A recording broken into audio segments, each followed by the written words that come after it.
NCIB ಟೈಮ್ಸ್ಗೆ ಸ್ವಾಗತ.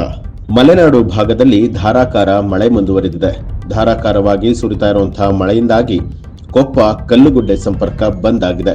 ಚಿಕ್ಕಮಗಳೂರು ಜಿಲ್ಲೆಯ ಕೊಪ್ಪ ತಾಲೂಕಿನ ಅತ್ತಿಗುಡ್ಡೆ ಗ್ರಾಮ ಪಂಚಾಯಿತಿ ವ್ಯಾಪ್ತಿಯ ಕಲ್ಲುಗುಡ್ಡೆ ಗ್ರಾಮದ ಬಳಿಯಲ್ಲಿರುವಂತಹ ಸೇತುವೆಯ ಮೇಲೆ ನಾಗರಹೊಳೆಯ ನೀರು ಹರಿತಾ ಇರೋದರಿಂದಾಗಿ ಸೇತುವೆ ಸಂಪೂರ್ಣವಾಗಿ ಮುಳುಗಡೆಯಾಗಿದೆ.